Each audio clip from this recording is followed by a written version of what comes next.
안녕하세요. 김성묵입니다. 인생에서 가장 소중한 것은 무엇일까요? 어떤 분들은 사랑, 또 어떤 분들은 행복, 또 성공이라고 합니다. 그렇다면 사랑은 어떻게 싹틀까요? 관계에서 싹튼다는 것입니다. 또 행복은 어디서 올까요? 행복학자들은 이구동성으로 행복은 관계에서 온다고 합니다. 많은 사람들이 성공을 추구합니다. 성공을 위해서 열심히 노력합니다. 성공의 가장 중요한 요소는 무엇일까요? 옛날에는 IQ가 높아야 한다고 말들 했습니다. 즉 지적 능력이 중요하다는 것입니다. 그러나 얼마 전에는 EQ, 즉 감성지수가 중요하다고 말들을 했습니다. 그러나 최근에 와서는 SQ, 즉 소셜 코션이라는 것이죠. 사회성입니다. 사회성이 성공을 좌우한다는 얘기죠. 인간은 사회적인 존재입니다. 인간은 관계 속에 산다는 것이죠. 그러니까 소셜 코션의 핵심은 바로 관계입니다. 세상 사람들은 소셜 코션을 SQ를 소셜 코션, 사회성으로 하지만 우리 교회에서는 이 SQ를 다르게 해석합니다. 스피리추얼 코션, 즉 영적 지수, 다시 말하면 영성이라는 것이죠. 우리 신앙에서 가장 중요한 것은 영성입니다. 그렇다면 영성의 핵심은 무엇일까요? 예수님은 이렇게 말씀하셨습니다. 하나님을 사랑하고 이웃사랑을 내 몸같이 살아라. 그 말씀 속에서 그분의 영성을 잘 나타내고 있습니다. 영성은 바로 하나님과의 관계, 이웃과의 관계라는 것입니다. 그렇다면 우리 인생과 신앙에 있어서 가장 중요한 요소는 바로 관계라는 것입니다.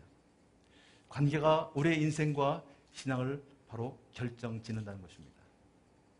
그런데 여러분, 관계를 어떻게 형성할까요? 관계는 어떻게 이루어질까요?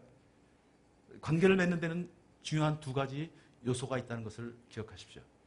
바로 접근과 반응입니다. 다르게 말씀드리면 우리 삶에는 끊임없는 자극이 온다는 것입니다. 우리는 그 자극에 반응하게 되었습니다. 어떻게 반응하느냐가 결국 우리의 삶의 질을 결정짓는다는 것입니다. 그런데 중요한 것은 인간은 감정의 존재로서 접근이나 반응의 질이나 태도에 따라서 감정이 변하고 그 감정에 따라서 다르게 반응하고 그것이 결국 관계를 결정짓는다는 것입니다. 그러나 동물은 어떤 자극이 오나 접근이 오면 그냥 상황이나 감정에 따라서 반응할 뿐입니다. 하나님은 우리에게 자유의지를 주셨습니다. 자유의지를 가지고 상황을 판단해서 감정을 절제해서 적절하게 반응하라는 것입니다. 저는 이런 것을 관계 방정식, 인생 방정식이라고 부르고 싶습니다. 여러분이 만일 누구하고 관계가 깨졌다면 접근을 잘못하고 있구나, 반응을 잘못하고 있구나, 둘 중 하나입니다. 여러분이 관계를 회복하고 여러분 인생을 새롭게 시작하고 싶다면 접근하는 태도, 반응하는 태도를 바꾸셔야 합니다. 인간은 자유의지를 가지는 피조물입니다. 우리가 하나님 형상을 닮았다는 것은 자유의지를 가지고 상황을 적절하게 판단하면서 감정을 조절해서 또 적절하게 반응할 수 있다는 이야기입니다. 그러나 많은 사람들이 자기 자유의지와는 상관없이 상황에 감정에 따라서 행동합니다. 그래서 관계가 깨지고 삶이 피폐해집니다. 화를 잘 내는 사람들은 다시는 화를 안 낸다고 합니다. 그러나 비슷한 자기가 오나 비슷한 상황이 오면 또다시 화를 냅니다. 또 물건을 집어던지거나 욕을 하거나 폭력을 쓰는 사람도 다시는 안 하겠다고 합니다. 그러나 비슷한 자극이 오나 스트레스가 걸리면 또 똑같은 짓을 반복합니다. 술을 가까이 하는 사람들은 다시는 술을 안 마시겠다고 약속을 합니다. 그러나 비슷한 상황이 오면 또 술을 마십니다. 그래서 중독으로 빠지고 관계가 깨지고 삶이 무너진다는 것입니다. 무엇이 문제일까요? 우리 안에 있는 죄성과 상처와 문화 때문입니다. 그래서 우리의 삶이 무너진다는 것입니다. 이것이 인간의 문제입니다. 이것이 인간이 갖고 있는 내면의 문제, 우리의 실존의 문제입니다. 죄성과 상처와 문화입니다. 하나님께서는 천지창조의 질서를 세우시고 아담을 그 질서를 다스린 자로 세우셨습니다. 그리고 아담에게 이렇게 말씀하셨습니다. 동상 중앙에 있는 선악을 알게 하는 나무 열매는 먹지 마라. 먹으면 너는 죽는다. 무슨 얘기일까요? 먹을 수 있는 자유도 있고 안 먹을 수 있는 자유도 있다는 것입니다. 그러나 먹지 않는 자유를 택하면 인간은 하나님의 피조물로서 하나님께서 세우신 창조 질서 안에서 자유를 누리며 생육하고 번성하고 충만하고 정복하고 다스리며 살 수 있다는 것입니다. 그러나 만일 먹는 자유를 택하면 창조 질서가 깨어지고 자유를 잃고 죽는다는 것입니다. 그러나 인간은 먹는 자유를 택해서 하나님의 권위를 무시하고 창조 질서를 무너뜨립니다. 이것이 바로 죄입니다. 원죄 이후 우리 인간은 죄성으로 가득하고 그 죄성 때문에 잘못된 그런 문화를 만들고 상처를 주고받고 사는 것입니다. 예를 들면 우리 한국에는 체면 문화라는 것이 있습니다. 여러분 이런 말을 들으셨죠? 내 아버지는 법 없이도 사시는 분이다. 그런데 문제는 그분이 집에 들어오면 법이라는 사실입니다.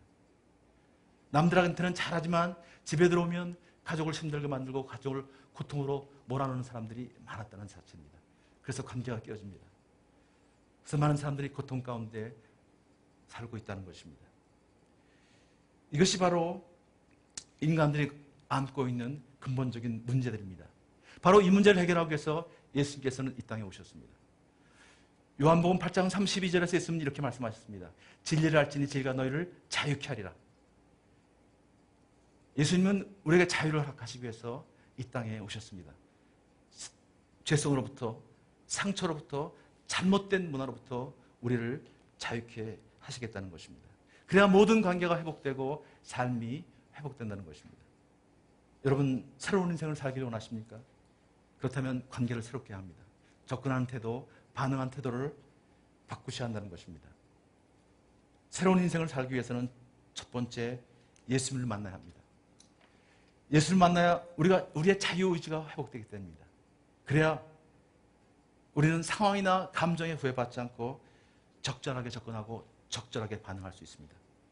두 번째, 아버지의 관계를 회복해야 합니다. 우리의 상처와 문화는 대개 아버지로부터 옵니다. 아버지는 관계의 뿌리입니다. 또 접근과 반응의 태도는 학습되어집니다. 바로 아버지로부터 학습되어진다는 것이죠. 아버지의 관계를 회복해야 합니다. 그래야 우리의 인생이 새로워집니다. 우리는 두 번의 인생을 삽니다. 한 번은 아들로서, 한 번은 아버지로서 사는 것입니다. 그러나 아들로서 아버지의 관계가 회복이 되어야만 아버지가 됐을 때 아들과 자녀들과의 관계가 새로워질 수 있습니다. 또 남편으로서 아내의 관계가 새로워질 수 있습니다. 한 개인으로서 사회 관계가 새로워질 수 있다는 것입니다. 더 놀라운 사실은 한 신앙인으로서 하나님 아버지의 관계가 새로워질 수 있다는 것입니다. 많은 사람들이 아버지 앞에서 이런 고백을 합니다. 나는 아버지처럼 살기 싫었어요. 그런데 내가 지금 아버지와 똑같이 살고 있다고 말하면서 우는 분을 저는 많이 보았습니다. 이것을 부전자전 그 아버지의 그 아들이라고 합니다. 아버지의 관계를 회복해야 합니다. 아버지를 이해하고 아버지를 용납해야 합니다. 그래야 새로운 인생이 시작될 수 있습니다. 이것을 Father Factor, 아버지의 요인이라고 부릅니다. 지방에서 한 아버지 학교를 할 때의 일이었습니다. 자신이 아버지 학교에 나오게 된 동기를 설명하면서 그분은 이렇게 얘기했습니다. 자신은 아버지의 관계가 깨져서 결혼식 이후에 아버지를 만난 적이 없다는 사실입니다. 20여 년이 흘렀는데 한 번도 전화한 적도 없었답니다. 그런데 얼마 전에 그 아버지한테 전화가 왔습니다. 깜짝 놀랐습니다. 아버지는 전화해서 이렇게 얘기하고 있었습니다. 애비다, 얘야 내가 잘못됐다. 아버지를 용서해라. 자기 귀를 의심했습니다. 전화하실 분도 아니고 더구나 그런 말씀을 하실 분은 아니었기 때문입니다. 무섭고 두렵고 폭력적인 분, 늘 자기 삶을 힘들게 만들었던, 그래서 깜짝 놀라서 순간적으로 아버지가 어디 아프신 모양이구나. 그래서 이렇게 물었답니다. 아버지 어디 편찮으세요? 아주 퉁명스럽게 물었습니다. 그때 아버지가 이렇게 말씀했습니다. 아니다, 나는 건강하다. 그런데 내가 지금 LA에서 아버지 학교를 하고 있단다. 내가 공부해보니까 정말 나는 내 할아버지처럼 살기 싫었는데 네 아버지처럼 똑같이 살았더구나. 나는 너를 어느 누구보다 사랑했지만 한 번도 사랑한다는 이야기 하지 못하고 너를 정말 힘들게 만들었구나. 정말 미안하다. 아버지를 용서해라. 그리고 우시더라는 것입니다. 그 말씀을 듣는 순간 이분의 가슴 속에 있는 그 모든 상처의 쓴뿌리가 다 녹아내렸어요. 그래서 그는 이렇게 얘기했답니다. 아버지, 아닙니다. 제가 잘못했습니다. 저를 용서하십시오. 제가 옹졸했습니다. 그리고 그도 울기 시작했어요. 그때 아버지가 이렇게 말씀하시더래요. 내가 너한테 마지막 부탁이 하나 있다. 말씀하십시오. 무엇인지 다 듣겠습니다. 그때 아버지가, 아버지 학교가 한국에서 시작되었다는데 너 한국에 있는 아버지 학교에 가지 않을래? 내가 공부해보니까 그 상처는 대물림 한다고 하는데 나는 배우지 못해서 할아버지한테 받은 상처를 너한테 그대로 대물리는데 너는 절대로 그래서는 안 된다. 네가 이제 새로운 인생을, 새로운 가문을 시작했으면 좋겠다. 네 아들, 딸들에게는 절대로 이 상처를 대물리지 말라. 그래서 그분이 아버지 학교에 들어오게 됐고, 그런 아버지 학교를 통해서 아버지와 관계를 회복하면서 새로운 관계 속에 새로운 인생을 살 수 있다는 것입니다. 그는 아버지 학교를 통해서 왜 자기가 관계를 맺는 데 실패했고 왜 가족 관계가 사회생활이 어려웠는지 그것을 깨달았다는 것이죠. 자기는 아버지처럼 살기 싫었는데 아버지에게 배운 학습된 접근과 반응의 태도를 그대로 답습했다는 것이죠. 여러분, 아버지의 관계를 회복시키셔야 합니다. 새로운 아버지의 관계, 그것이 우리 인생을 새롭게 시작할 수 있습니다. 아버지 여러분, 자녀들에게 새롭게 접근하십시오. 새롭게 반응하십시오. 자녀 여러분, 여러분 아버지에게 새롭게 접근하십시오. 새롭게 반응하십시오. 사랑한다는 말, 미안하다는 말, 고맙다는 말, 용서하라는 말 아끼지 마십시오. 생명의 말, 축복의 말은 깨어진 관계를 회복시킬 수 있습니다. 셋째, 과거의 노예가 되지 마십시오. 우리는 현재와 과거와 미래라는 시대 속에 살고 있습니다. 인간은 미래지향적인 존재입니다. 이것이 인간이 동물과 다른 점입니다. 미래를 바꾸기 위해서 현재를 바꿔야 합니다. 그러나 현재는 과거의 산물이라는 것입니다. 그렇다면 미래를 바꾸기 위해서는 우리는 과거를 바꿔야 합니다. 그러나 인간의 문제는 과거를 바꿀 수 없다는 사실입니다. 그래서 인간은 끊임없이 과거를 바꾸려고 노력합니다. 그래서 나온 것이 영화입니다. 타임머신이라는 영화 여러분 보셨죠? 과거로 돌아가서 사건을 조작하고 현재를 바르고 미래를 바꾸는 것입니다. 그러나 그것은 공상일 뿐입니다. 인간은 누구도 과거를 바꿀 수 없습니다. 그것이 인간의 비극입니다. 인간의 한계입니다. 그러나 여기에 길이 있습니다. 이것이 바로 복음입니다. 과거는 역사입니다. 역사에는 두 가지 의미가 있습니다. 하나는 일어난 사건, 또 하나는 일어난 사건에 대한 해석이라는 의미입니다. 우리의 삶의 의미로 다가오는 것은 일어난 사건에 대한 해석이라는 것입니다. 바로 여기에 길이 있습니다. 과거는 우리가 바꿀 수 없지만 과거를 재해석할 수 있다는 것입니다. 우리 신앙인의 특권은 뭐예요? 하나님의 관점으로 과거를 재해석할 수 있다는 것입니다. 재해석을 통해서 우리는 의미를 발견하고 의미를 부여할 수 있습니다. 그래야 새로운 미래로 나갈 수 있다는 것입니다. 이 모델을 보여준 분이 창세기에 나오는 요셉이라는 분입니다. 요셉을 노예로 팔고 식량이 떨어져서 애굽의 식량을 살아갔다 총리가 된 요셉을 만난 형들, 여러분 얼마나 놀랍고 두려웠겠습니까? 이제는 다 죽었구나, 그런 생각을 했습니다. 그러나 요셉은 뭐라고 말씀하시죠? 형들이 보낸 것이 아니라 하나님께서 보내셨다. 위대한 재해석입니다. 하나님의 주권을 인정하는 해석입니다. 그리고 그런 의미를 부여합니다. 당신들과 당신들의 후손을 살리시려고 하나님께서 나를 이곳에 보내셨다. 이 위대한 의미의 발견, 이 위대한 고백이 그의 접근하는 태도, 반응하는 태도를 바꿨습니다. 그것이 그의 위대한 인생의 시작, 위대한 가문의 시작이었습니다. 많은 사람들이 현재 삶에서 과거라는 감옥 속에 갇혀 있습니다. 많은 사람들이 현재 삶에서 과거와 싸웁니다. 여러분, 그러면 우리는 미래를 나가지 못합니다. 현재 살면서 과거와 싸우면 우리는 미래를 잃어버린다는 것이죠. 하나님의 관점으로 해석하고 의미를 부여하면 우리는 용서할 수 있고 새로운 미래를 향해서 나갈 수 있다는 것입니다. 새로운 인생을 시작할 수 있다는 것입니다. 이것이 복음입니다. 이전 것은 지나갔으니 보라 새 것이 되었다. 그 고백을 우리는 모두 할 수 있다는 것입니다. 사랑하는 여러분, 새로운 인생을 살기 원하십니까? 그렇다면 첫 번째, 창조의 질서 회복 가운데 우리에게 진정한 자유를 주시기 위해서 이 땅에 오신 예수님을 깊이 만나야 합니다. 매일매일 그분의 십자가를 묵상하고 십자가의 능력에 의지해야 합니다. 예수님께서 어떻게 접근하시고 반응했는가, 그것을 우리는 훈련해야 합니다. 두 번째, 아버지와의 관계를 회복해야 합니다. 아버지로부터 학습된 접근과 반응의 태도를 벗어나야 합니다. 이제부터는 새롭게 접근하고 새롭게 반응해야 합니다. 예수님은 마태복음 7장 12절에서 이렇게 말씀하고 있습니다. 무엇이든지 남에게 대접을 받고자 하는 대로 너희도 남을 대접하라. 이것을 우리는 황금률이라고 합니다. 예수님은 이렇게 말씀하셨습니다. 이것이 율법이요 선지자라. 황금률입니다. 인생의 황금률입니다. 이것은 바로 접근과 반응의 태도를 말하고 있는 것입니다. 접근한 태도, 반응한 태도를 바꿔야만 우리 인생이 새롭게 시작됩니다. 셋째, 과거의 노예가 되지 마십시오. 과거와 싸우지 마십시오. 과거를 재해석하고 의미를 부여하고 미래를 향해 나가십시오. 이제 우리 남아공의 전 대통령 넬슨 만델레 이야기를 하고 마치도록 하겠습니다.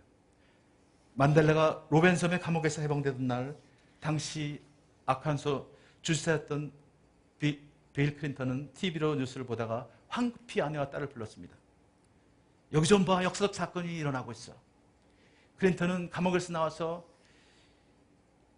백인 구형꾼들 둘러보던 그 만델레 얼굴에서 순간적으로 분노의 모습이 스쳐 지나가는 것을 보았어요.